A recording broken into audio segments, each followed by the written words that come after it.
Hello, everyone. Stephen Rodriguez here to argue against my good friend Nathan. In Nathan's presentation of a congregational single elder presentation, I read it. It was good. I appreciate his diligence. I appreciate his ability to present some arguments in favor of a congregational single elder rule. However, in taking a close look at his words and his positions, I kind of come to identify a few flaws or a few counter arguments in his position of a single elder congregational church government. The first one and major one that I find is accountability. The first challenge or error that I find with his position is that while God may call a leader, in his particular church model, they must be voted in by the congregation. And being elected into an office that allegedly God calls presents a few problems. It presents a few concerns, a few challenges that I see. Primarily, the first one is, in fact, I would just say that this argument alone presents an array of challenges. Number one, if all believers, according to Brother Nathan and his methodology of church government, if all believers have equal standing before God, therefore, all believers should be allowed the ability to vote. Okay, if that's true. Now, if all believers have a vote, then that should be really that should be a concern to a lot of people, because looking at the scripture, the Apostle Paul, he called when he was talking to the Corinthian church, or when he wrote to them, he referred to them all as the saints of God. He referred to them all as the church of God. And as we all know, the church of Corinth, it was far from perfect. You had people, well, I'm not going to go into everything that the Corinthian saints were involved with, but you know, and you can go look it up.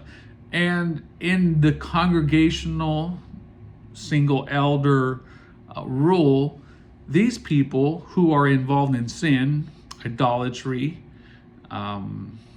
fornication, incest, those people get a vote.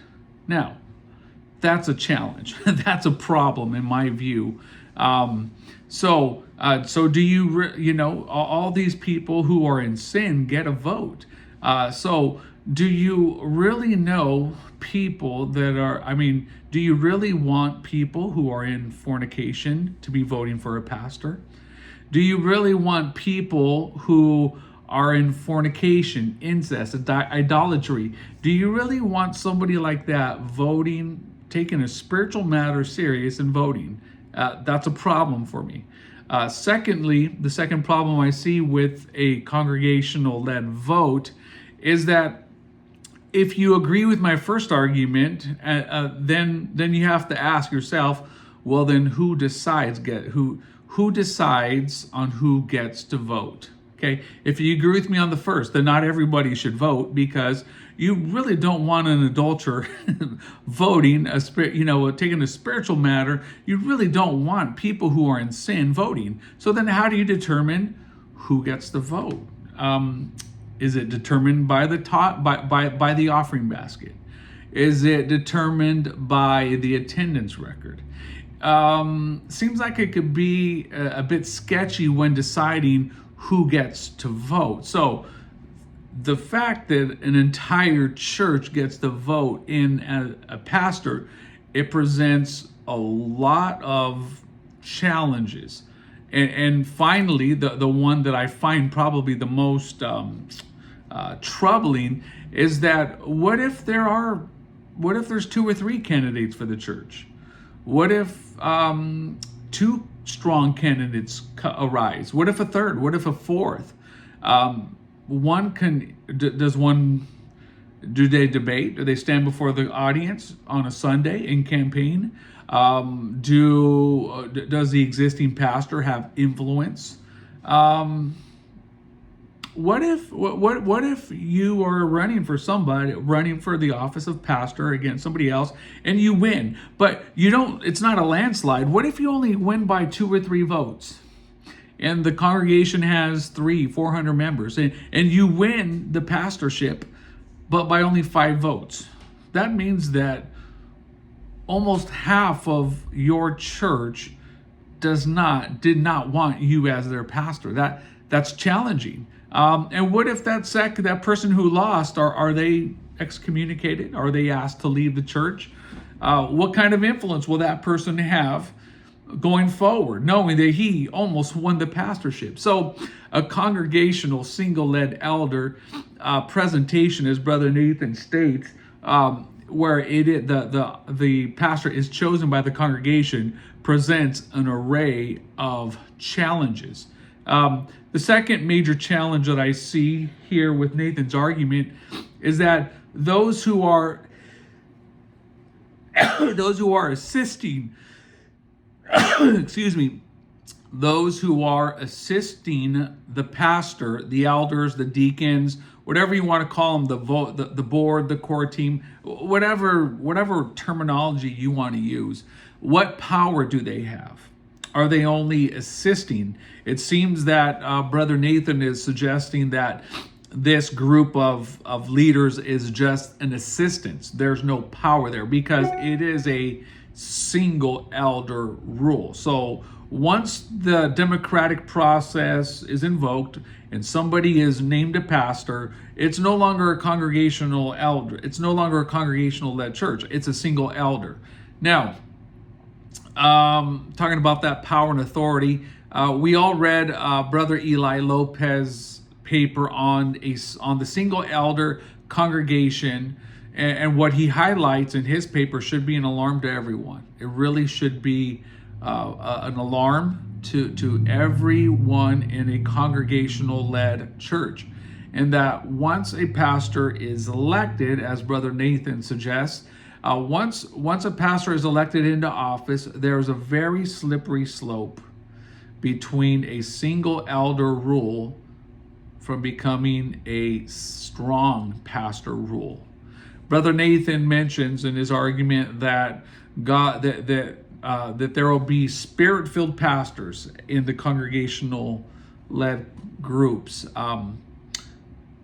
But what if a spirit-led pastor begins well, but then once the money starts to increase, congregation starts to increase, what if pride sets in? What if greed settles in? And the main concern that Brother Nathan and all those in the congregational single elder church should hear me on this is, who is he accountable to? Because in the model that Nathan presents, he's accountable to God and God alone. And to me, that's not good enough. To me, there has to be somebody that the pastor has accountability to, strong accountability, not just somebody like a sounding board, not just somebody to rub ideas off, somebody above him that could come in and take authority. I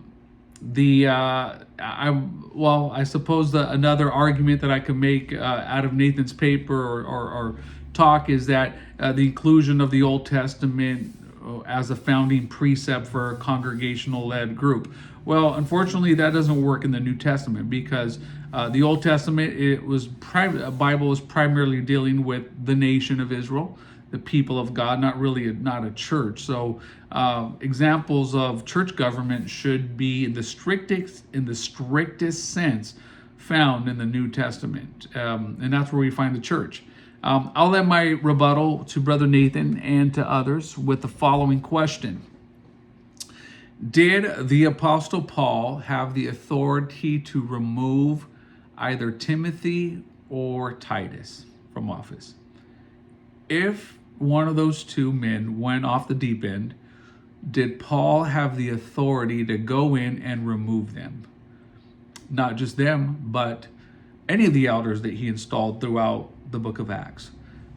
And my answer is Yes, he did have that authority.